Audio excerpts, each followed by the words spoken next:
Hey Shakers, and welcome to Worth Your Salt, the podcast that shakes up your marketing game in the health and wellness industry.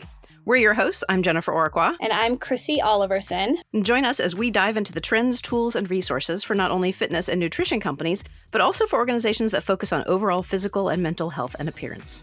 So today we're talking about a challenge we hear often from health and wellness practitioners.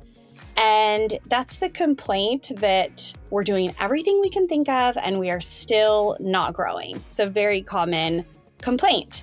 So we've come up with 5 secrets to growth, specifically in the health and wellness industry, that can get you out of that rut, basically. And it's going to be a great episode. So buckle up because we're covering a lot and we're super excited to dive in. All right, so Chrissy, it's easy to fall into the trap of thinking we've got to literally throw money at Google or Facebook to reach our ideal clients. It can feel like every competitor is doing it, so it must be the way to growth. But there are other often overlooked but more effective ways to connect with those wellness seekers out there. For sure. And that leads us to our first growth secret, which is inbound marketing. Inbound is the process of attracting customers to your business through the creation of valuable content and experiences. So it's all about providing value and building relationships rather than just trying to sell something. So our second growth secret I want to talk about is how we bring our ideal target market to that content. It's certainly not a build it and they will come kind of situation. No, not at all. There's a lot of strategy that goes into inbound marketing. And our second secret is optimizing that content, which means knowing your target market and what they are looking for. Yeah, and I know a lot of people who aren't necessarily in marketing. They fear search engine optimization, SEO. It seems like so much alchemy and magic, but really there's a science behind it. And by relying on the data, you can really ensure that you're getting great content that brings the exact person you're looking for right to your door. Right, that's the whole point. So in the SEO space, I most often hear people say, I did the keyword research and I infused all those keywords into my content and I have no idea what else to do. It's just out of my hands at this point, meaning they're waiting for the magic at that point, right? Mm-hmm. And a huge piece of SEO that a lot of people are missing is that data collection, the analysis, and then readjusting based on the data. So we'll get into this in a little bit more detail, but it is imperative to your SEO strategy that you become a data nerd. If you don't have spreadsheets and trackers and reports running all the time, then you're just going to get left behind and you won't be able to compete with the big dogs. Yeah, which I think is what probably scares most people off. But understanding that, I think, is something we're going to get to today. Yeah. So the third secret that we want to talk about centers around communication, specifically email and social media communication. So if there's one element of your communication with your target market that is key to growth, we're going to talk about that and how you can get to it. And fourth, we're going to talk about how you can really leverage referrals. Often in the health and wellness industry, we think and we hope that if we do a great job, the referrals are just going to come flowing in, right? But the reality is that hope is not a sound strategy, unfortunately. And so we're going to talk about how you can be strategic about referrals, not just from clients, but from other people in your industry as well. All right, outstanding. And the fifth and final secret to growth is conducting regular audits of your marketing strategy. So by reviewing your marketing efforts on a regular basis, you can easily identify areas for improvement and uncover hidden opportunities that you didn't know were there. Yeah. All right, Jen, you and I need to take a quick sponsorship break right now. But when we get back, let's dig into how we can take advantage of all 5 of these tools to supercharge our growth. So stay with us. We know you're here because you want to build and scale your wellness business by providing exceptional value. In order to do that, you've got to have a fully custom marketing plan that meets you where you are and brings clarity to your vision for the future. The problem is the sheer number of things you have to pay attention to can feel overwhelming, which makes you feel like you might never achieve your goals. At Salt Marketing, we believe that creating trust and authority shouldn't be an ongoing struggle. My name is Jennifer Oraqua, and as a StoryBrand certified guide, I can help you gain clarity by applying the StoryBrand framework to your growth strategy.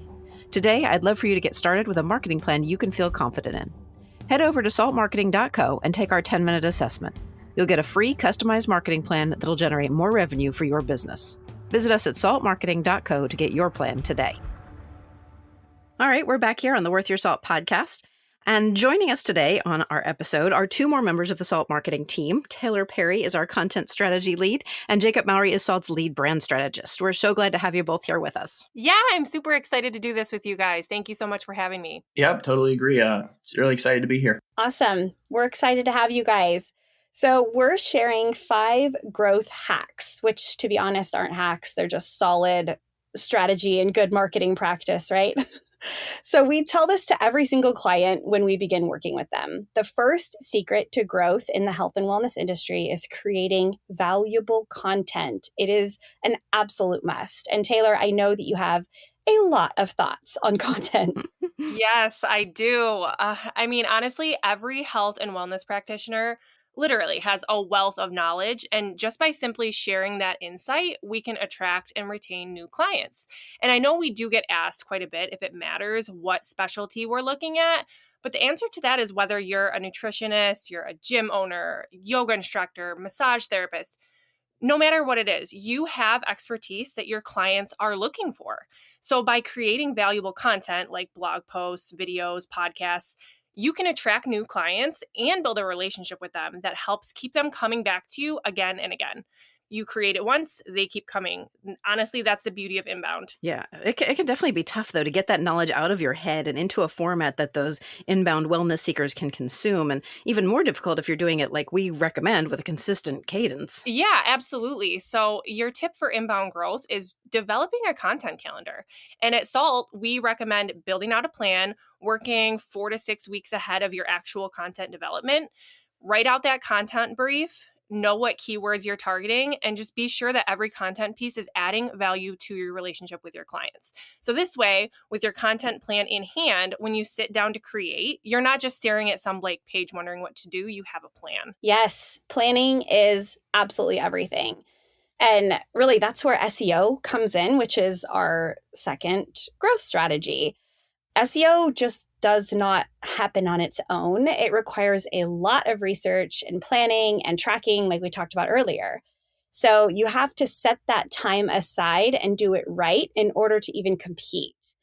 Everyone understands the keyword research part, but there are a lot of other things that go into it. You got to make sure your content is organized, your internal linking strategy is on point. Analyze your competitors, find keyword gaps, build on what's working, borrow authority from your other pages. It is a lot. So it requires planning. It almost sounds overwhelming. So It we've covered 2 of the 5 ways that we talked about to bring new customers to your door. The third one is nurturing relationships with brand recognition and excellent communications. So Jake, I was hoping you could talk a little bit about how we approach this element of growth marketing. Yeah, definitely. These can be very challenging to pay attention to, and we tend to only send an email when we have something to say, something like a special offer or an event. But similar to your content strategy, consistency is the absolute key. But that isn't just exclusive to communication. Your branding should also be consistent. So you want your target market to recognize you no matter where they see you. So if someone finds you on Instagram, signs up for emails, and those outlets connect people to your website, they need to always feel like they're in familiar territory. They should know exactly what to expect in both a visual and content-based sense. Yeah, that's really good advice. So that's a bonus tip, creating brand consistency across every platform, because our third growth recommendation is really great communication that nurtures that client relationship and provides real value. Yeah, exactly. Email can be a huge communication asset because you can control who gets it, who sees it, how it appears. They're all things you can't do on someone else's platform.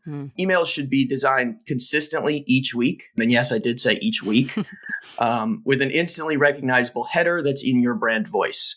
And similar to our content calendar, we recommend a communications calendar.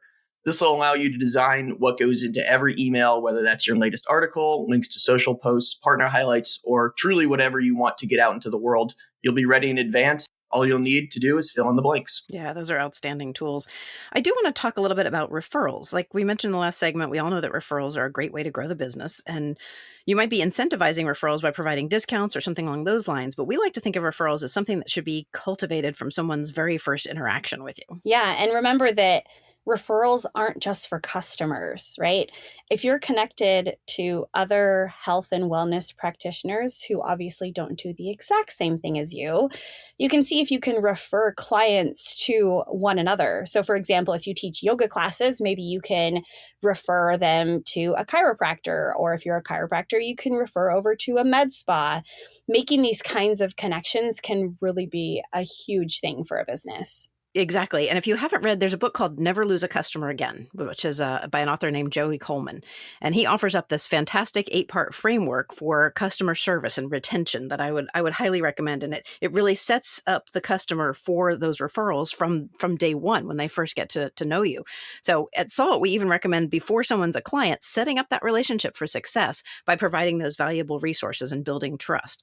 So that doesn't matter whether that content is ebooks, videos, guides, you are building trust while you're educating that client. Yeah. And then after someone becomes a customer, you do what you do it well, and then you ask for the referral. This is something that trips up a lot of people. So many people get afraid to ask. But I know from a customer perspective that if I'm having a good experience somewhere, I am always happy to let the world know.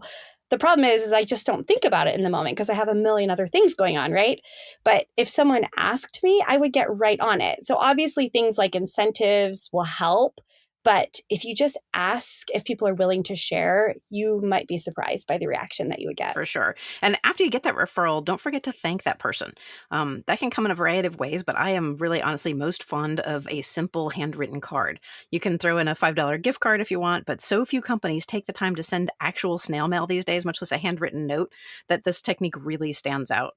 I wanted to mention, by the way, that you don't actually have to write the cards yourself. There are companies like Postable, Thanks.io, and Cardly, and they actually will send those cards out for you, a handwritten note to your customer, thanking them for that referral.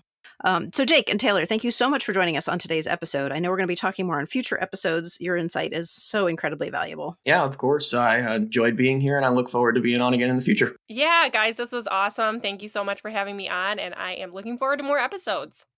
All right, Jen, I think we're ready to talk about our final growth strategy.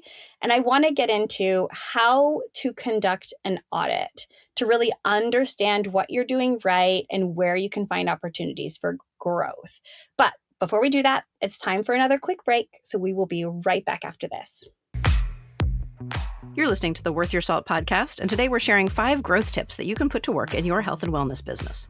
We'd love to hear your thoughts, so be sure to join us over on LinkedIn, Facebook, or Instagram at Salt Marketing Co. and let us know how your growth mindset is shifting. We're back, and so Chrissy, we have some pretty specific ways to conduct that marketing audit that you mentioned. To get us to a place where we've got a constant flow of inbound wellness seekers, let's talk about our approach to a marketing audit. Yeah. So step 1 of a comprehensive audit is to analyze your competition. It is so crucial to know what your competitors are doing in terms of marketing.